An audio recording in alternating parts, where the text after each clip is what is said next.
The classified documents case against former President Donald Trump. Alice Barr is on Capitol Hill with an update.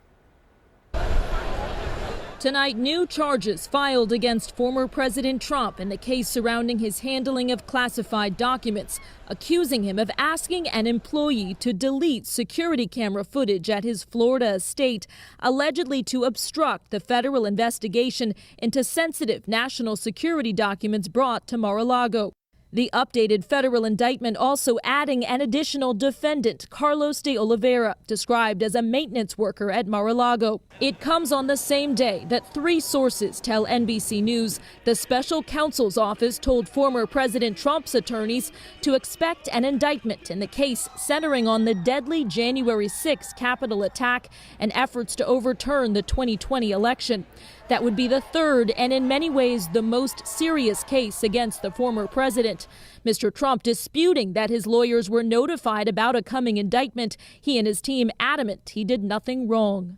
This is unprecedented to threaten a president. The former president revealed last week he'd received a target letter that NBC News learned cited three federal statutes: deprivation of rights, conspiracy to defraud the United States, and witness tampering. Special counsel Jack Smith's team has been investigating a wide range of alleged attempts to disrupt the peaceful transfer of power, including an alleged scheme to reject states' electoral votes and use fake electors who would back former President Trump instead. Former President Trump will be in Iowa tomorrow. His campaign is now practiced at turning his legal challenges to their political advantage.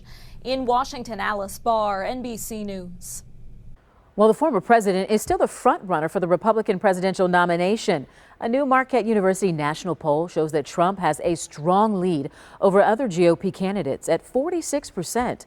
Florida Governor Ron DeSantis is second with 22%, and that's followed by Mike Pence and Nikki Haley.